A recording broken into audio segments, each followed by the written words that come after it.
Welcome to In the Landscape, a podcast on all things landscape design and care related, with your hosts Kate and Charles Sadler. And it's another episode of In the Landscape. Thank you so much for joining us on what we hope is a good day for you. And it's a good day for us here in the studio, the home studio. Well, we stay at home and dream of landscapes that are, a part of our lives out and about. We miss our landscapes. We miss the plants that we've worked closely with in our practice. So we're making do here, and we hope you are as well. So I'm Kate Sadler, one of your hosts, and with me is co-host Charles Sadler. Good to be here. Hi, Charles.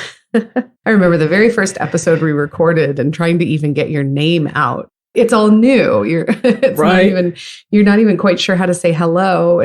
Yeah, that first episode, I think we recorded at your mother's. Yeah, that's right. Boy, we were like raring to go. And here we are, I guess, episode 41, which means we're coming up on 1 year. I think once we've done an episode a week, so 52 will be 1 full year. Right. That's pretty exciting. Yeah. I hope we've come up with enough rich material to keep going, and we'll see how far we get.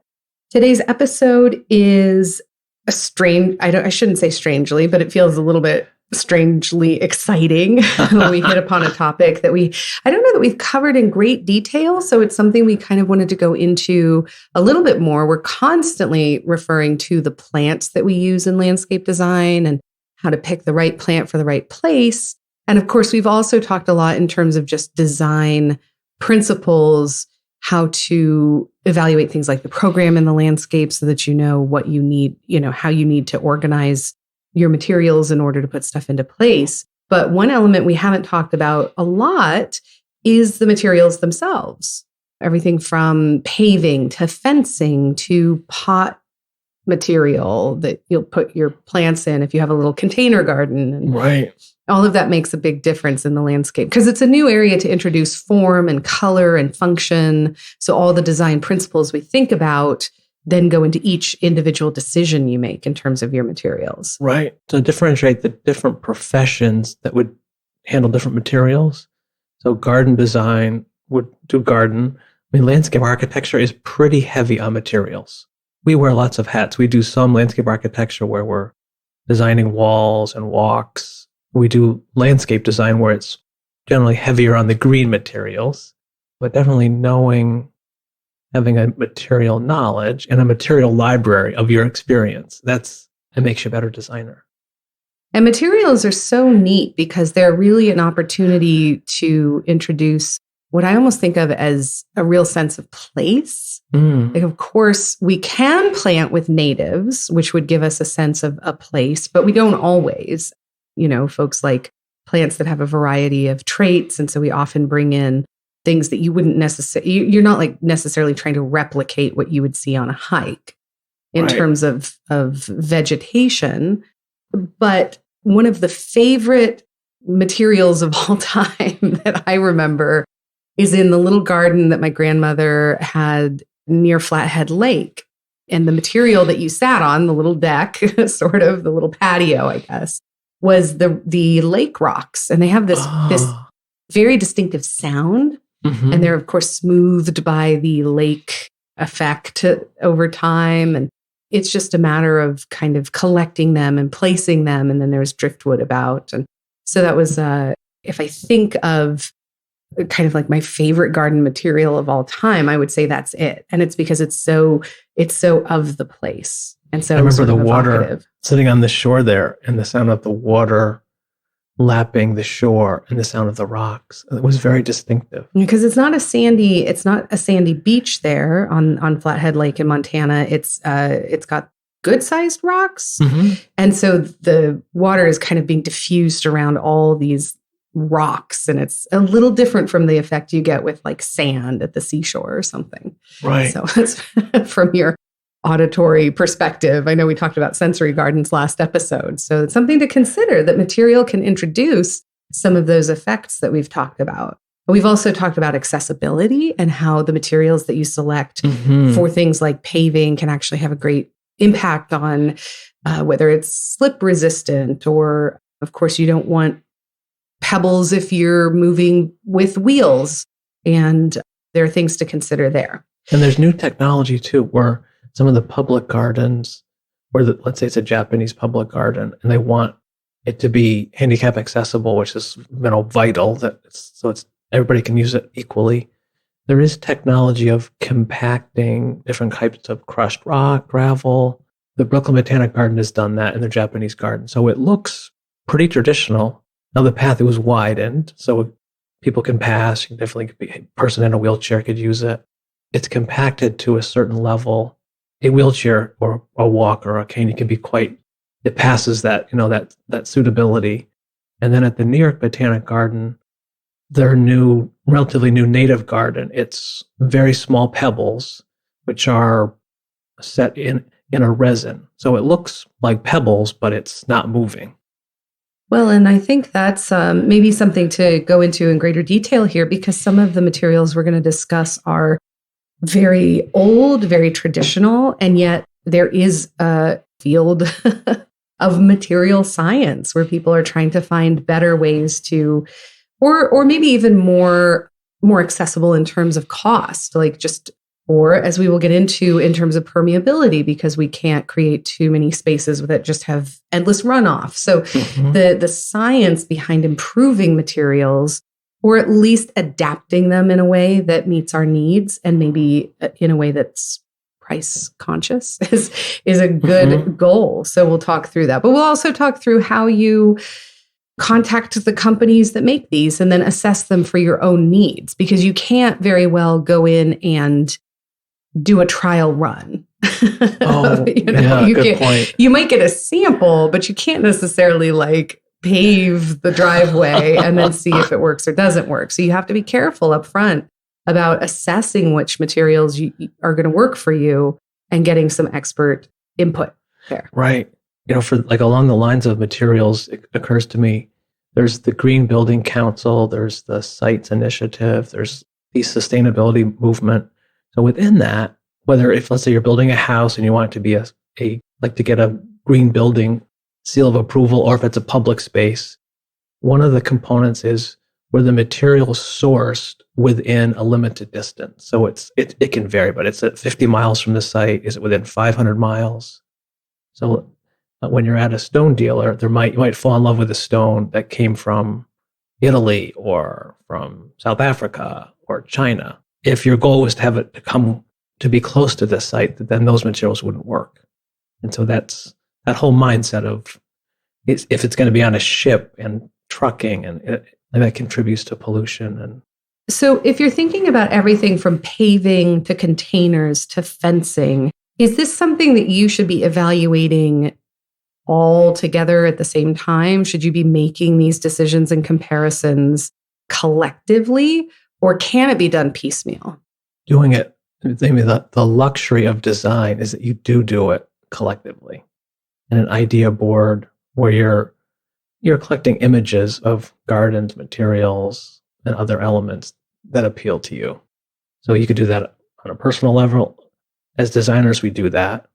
And so we're more or less putting together these different elements, the plants, all the different materials, colors, textures, and making sure that there's an overall harmony to it. So there might be something that you fall in love with, that red rose bush. And when you see it on the idea board, you're just it clashes with everything else. All the other colors are very subtle. And that happens often where the client wants something where it doesn't quite fit in. And there can be accommodations. Let's have those rose bushes at the front of the house in planters where they don't compete with anything. They don't clash with anything else. But if you don't have that planning, you can have materials where maybe they're not suitable to the weather, or it's hard to repair it, or it's well, let's slippery. Talk about maintenance and repair. So something like, and again, cost, I think, is what often features into materials, because correct me if I'm wrong, but plants are not inexpensive, but materials can be quite expensive depending on how much you need. So what should you be thinking in terms of maintenance and repair up front? And are some materials better than others depending on what you're using them for? There's a great article, we can share that link, in a Fine Gardening magazine, where they really sort through the selection of paving materials. So On the one end, an aggregate, a gravel, a pea stone, those would all be synonymous with each other. That's one of the least expensive materials. It's flexible. Whatever shape your space is it's easy to work with. You more or less use a wheelbarrow. So that would be on the one end. There's what they call native gravel. So it's harvested in most parts of the world. There's some type of gravel, and that would vary. And so like on the other end of the spectrum, granite is going to last forever. It's very hard to work with. You have to be very skilled. It's hard to cut it. It's hard to transport it. There's almost very little maintenance, where gravel, you're going to get weeds. It's going to get dispersed. It might even get kicked into the lawn, so in the design process, you would weigh the cost, the benefit, the maintenance. With fencing, the maintenance is a big issue. Is it going to need to be painted every 5 years, 7 years? In the southern U.S., where it's very humid, it might need to be power washed maybe every year or two. So there might be a way, if our listeners are handy with a spreadsheet, to kind of evaluate the cost over time. That you may not just want to think about the initial installation cost, but if you could project, well, we're going to have to do power washing every year, and then we're going to have to do, and it's only going to last so long. And you can kind of evaluate, depending on if you have the money up front, of course. I mean, that always makes a difference, but something to consider there. You mentioned weeds. I'm curious. I don't know that we can all go places like Flathead Lake and easily get, it's like you can't, probably frowned upon to go collect a bunch of rocks and then put them in your yard. I can't think of many places where that's okay, but assuming you were collecting materials for your yard, is there anything you should be aware of? Like, can you transport, microbes or things that shouldn't go from place to place? I just know we're so sensitive to things like biosecurity, and I'm just curious if the abiotic material, like a rock, may still carry biotic material into your landscape. I'm not aware of a biosecurity issue with aggregates, to my knowledge. The issue, though, when you look up harvesting gravel, there's sustainable ways of doing it. And then there's unsustainable ways where it causes a lot of pollution. It causes a lot of erosion. Is the site where it's more or less like rivers, quarry. There's all different types of sites. If you fall in love with the material, I try to do my research. There's something called Mexican beach pebbles, which you see in Japanese gardens. It's like a flattish, round gray stone. So the latest, it's not breaking news. The last 5 years, I think it's thought that that's not so sustainable. You can imagine if it was a plant, and you keep harvesting it, it would go extinct. And so it's the same with us, with materials. There'd be areas where they would be depleted, where it's not renewing quickly. Or if let's say it's a river area, a riparian zone, and sand is being harvested. Now that maybe there's new sand being replaced every year that's coming down the river. And so that would be a sustainable, possibly, situation. Yeah, interesting. It's hard to be mindful of every component when we're trying to be ecologically minded, but I think the effort, if made, is an important one. So that's a good reminder. And your designer would have that background where I'm aware of, this is like a Pennsylvania bluestone. It's a family quarry. It's sustainably harvested. It's going to go from Pennsylvania to Maryland. That's sustainable. It's reasonable. Well, and one other thing to maybe ask your design professional is if it's sort of safely harvested. I imagine this is very hard work and has the potential to be quite dangerous. So if you are sourcing internationally, perhaps, you might just want to make sure that the quarries in other places are safe and not polluting the groundwater and not endangering the people that work there either, which I think would be a concern for me as well. Yeah, that's a very good point. So, but there are some quarries that are quite old and actually have been used, I would say, almost hundreds of years and provide a very specific type of product. Can you describe any of those places? Oh, right. There's a Carrara marble in Italy, which is very famous. Michelangelo sculpted David, and many, many famous ones.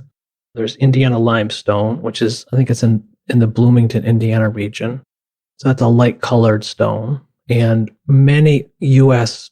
federal buildings are made of that. And so it also could be state capitol. If you were in Austin, Texas, let's say the state capitol, that might be Indiana limestone. There are materials, in a way, the construction trades, architects, designers drive what materials are used. And so that would be true for slate roofs too. So there are certain colors. I think for a slate roof, I think red slate comes from New York. I think green slate is Vermont. Blue, maybe that's Pennsylvania. There's Pennsylvania bluestone for paving. So these materials are very regional. Like I think maple syrup comes from New England. You're not going to have maple syrup. It's not going to be easy to harvest that in Texas. And so with materials, it's similar. There's that like you said, that sense of place, because these materials they're chemical deposits, often from a long time ago, or when we had the chance of meeting that faux bois artist in San Antonio. So there's artisans making materials, whether it's fencing, architecture, furniture, bricks.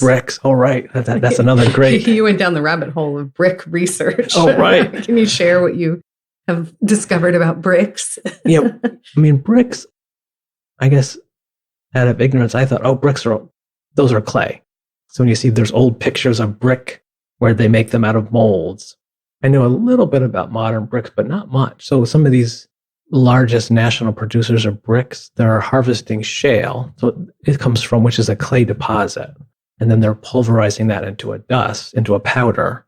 And that's which I guess is easier to work with than clay that's more or less like mud. And there's so bricks, there's all types of specifications, how it's going to be used, if it's interior, exterior, if you're going to walk on it.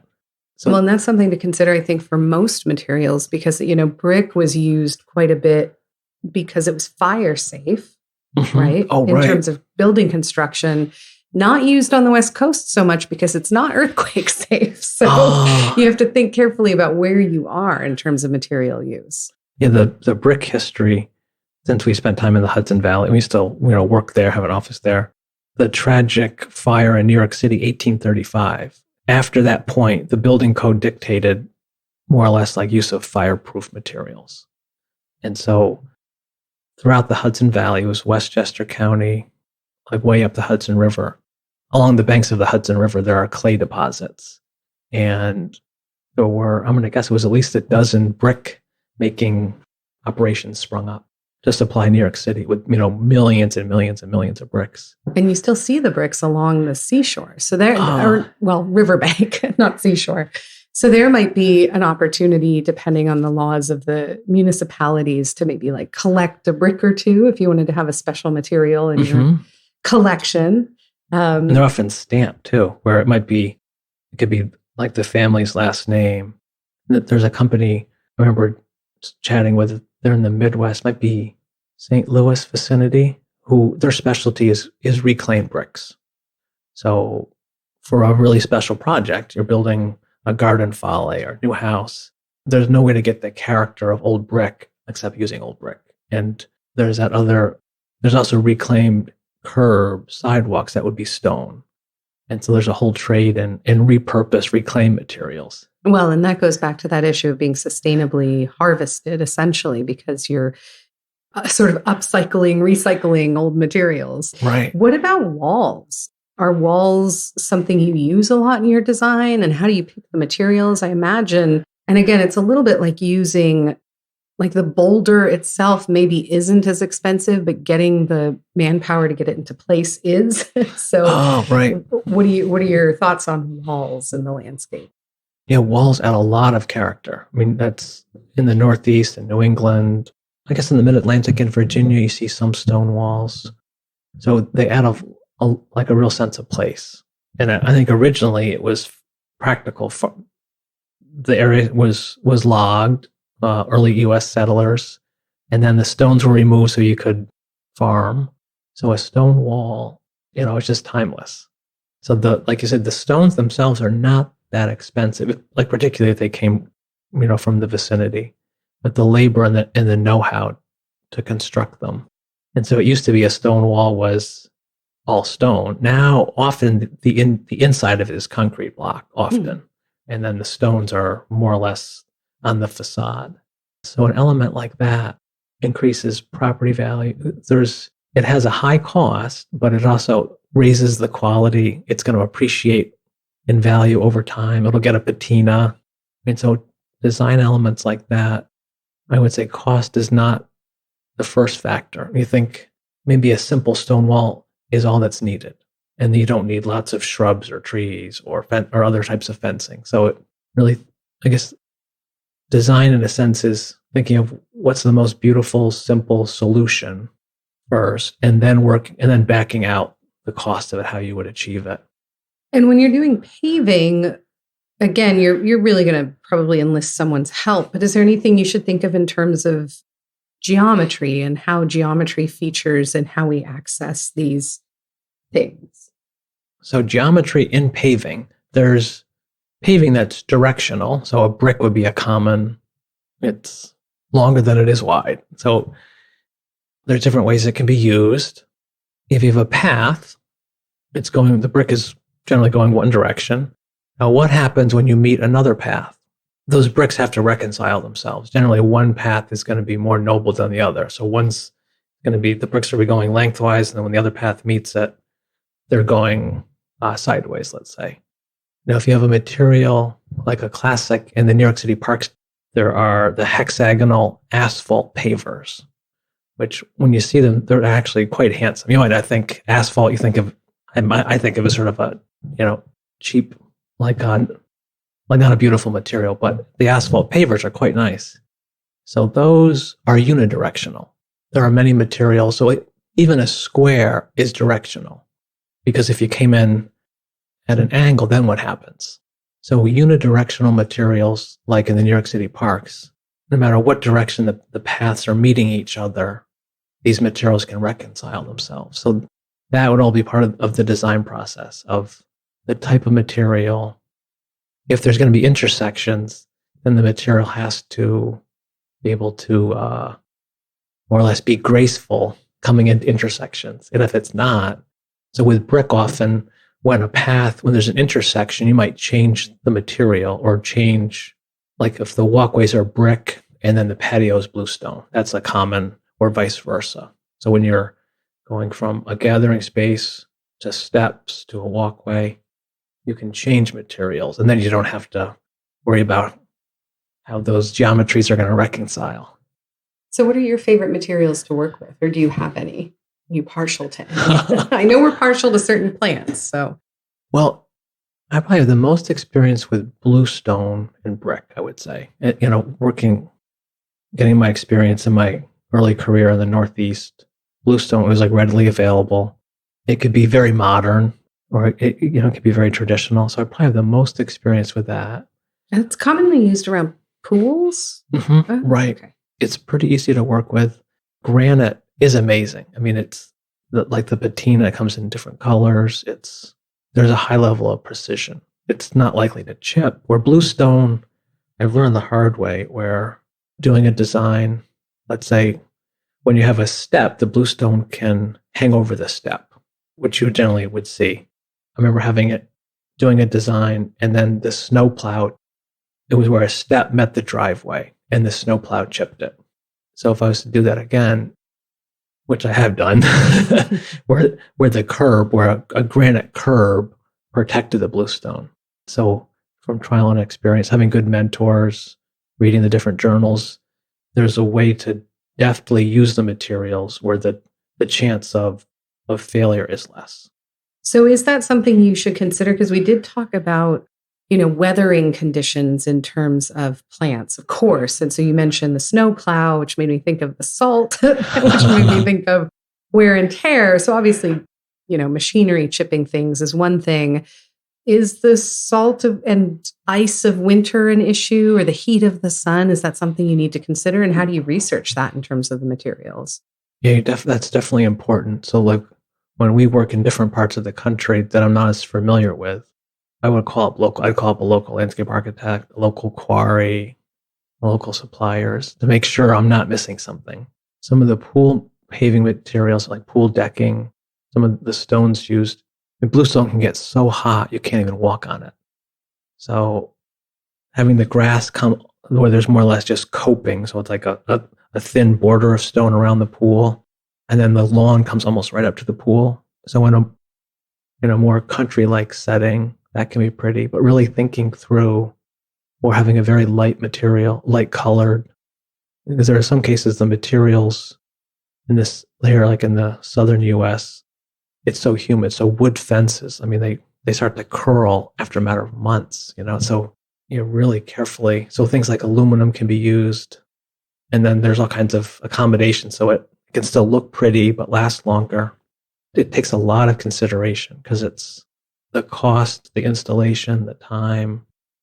If it has to be repaired or it fails, it's tedious. You're not going to have a mason come back like the next week. It might be a few months until they're available again, or a fence company.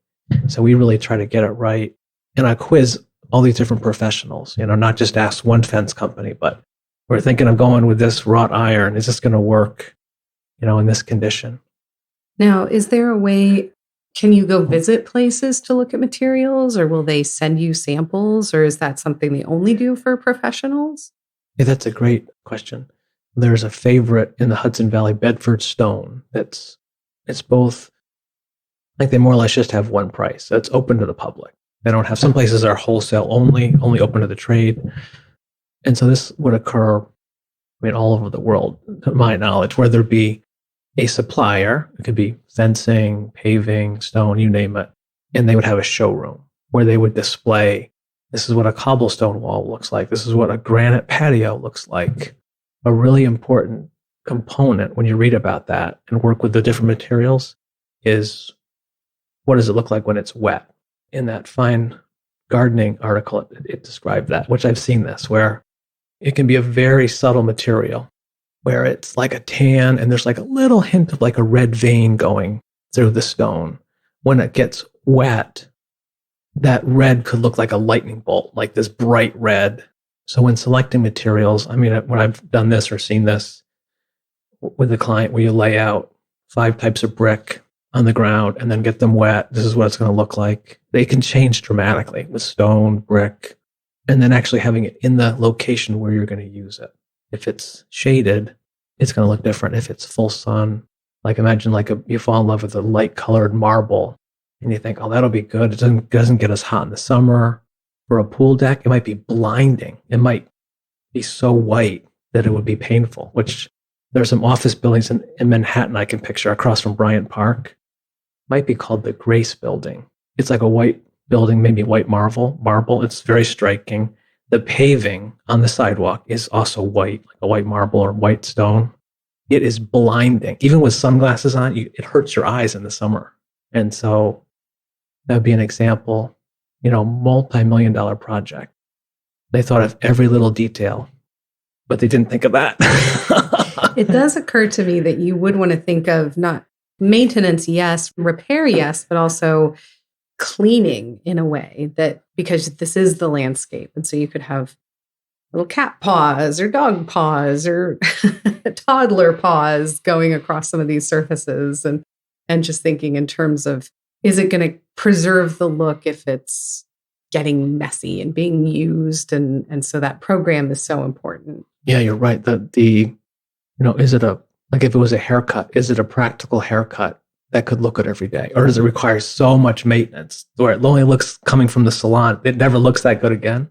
And so like with gravel, with some of the specifications, they'll say that it ought to be 1/4 of an inch in size or less. And then if the pieces, whether they're rounded or chips, if they're various sizes, it will compact. If they're all the same size, it looks very pretty, but it doesn't compact. And so you're walking through it and it sinks and it looks messy. And if it's larger stones, it's going to be uneven to walk on. And then those stones get kicked everywhere into the lawn.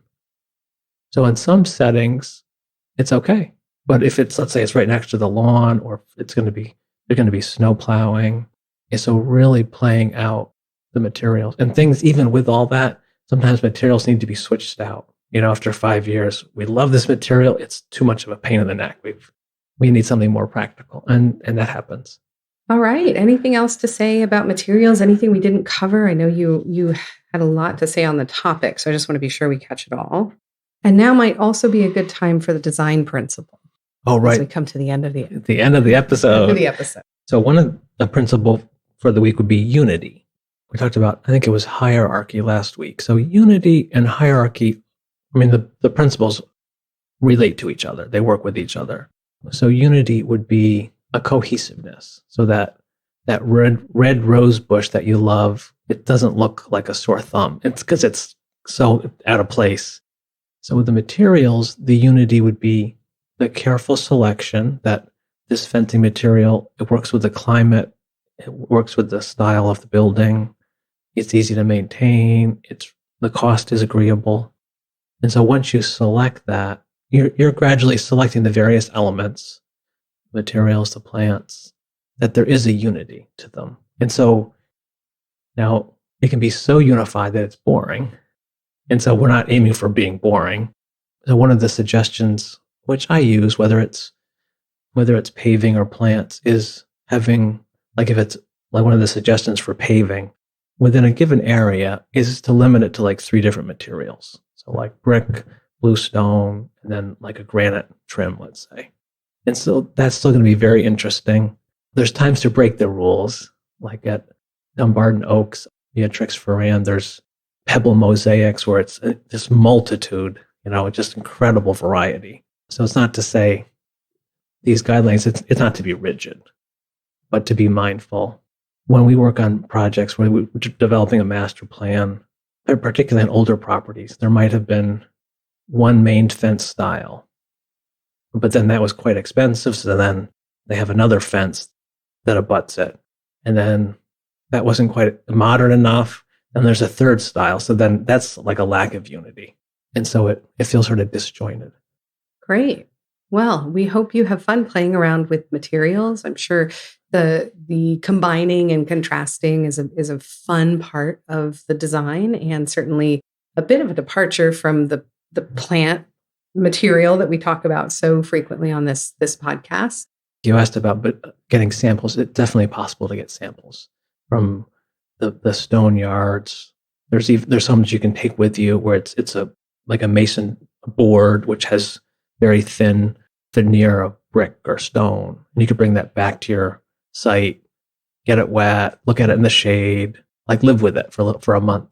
Well, and as always, be sure to check your local guidelines. There may be rules about, again, we said permeability up front, but also depending on if you live in a historic community, there may be restrictions on the materials you can use. It's fun to be inventive. It does seem like a place where people can have a lot of freedom and introduce some creativity, and maybe even some do-it-yourself projects with mosaics and things like that. But yeah, do your research and make sure it's something you can live with, because it's an investment. Right. And seeing examples of it. And when you travel, take pictures, and even asking and say, well, now what is that there? Well, that's decomposed granite, or that's a crushed marble. The people that are maintaining the spaces often will know, or the designers. Great. All right. Well, we hope your little corner of the earth is giving you some joy, whether it's plants in the apartment or a small backyard. We know we're making the most of our space and really getting in there. And we've done some planting and getting some vegetable beds going. And we started to attract, we had some birds visit the new tree. Yeah. It's funny. We did our sensory garden episode, and although we did a whole wildlife habitat episode, almost forgot, obviously, how birds and insects and all of that can bring in, the cicadas in the summer and their sound and the birds chirping. And yes, so all of that, you can really introduce some interest in your landscape. Right. And some wonder. The materials, it's going to be thoughtful. It's a bit maybe scientific and methodical, but at the end of the day, it should bring joy. That's that beautiful brick walk. You feel like you're in the hill country, or you're in the horse country, or wherever you might be. Great. Okay. Well, that's it for this episode. I'm sure we'll return to this topic because there's more to say. It's one of the things we've found, I think, about being almost a year in, is that we've covered topics that then we almost want to return to, or that then connect with other ideas. And so hopefully if you enjoy listening, you'll have many more episodes from us to come. And thank you very much. Subscribe, rate, review. And we hope you get into the landscape sometime soon if you're able to do so. Thank you for listening. Thank you. Bye-bye. In the Landscape is brought to you by King Garden, a full-service landscape design, care, and education company. Enjoying what you hear on our podcast? We encourage you to subscribe, rate, and review wherever you listen. We'd love to hear from you, so drop us a line at connect@kinggardeninc.com. We welcome show ideas, gardening and design questions, and always corrections. We travel all over North America giving garden talks and leading trainings. Check us out at kinggardeninc.com for our speaking details, and also take a look at our online course offerings for more in-depth explorations of topics covered on our show.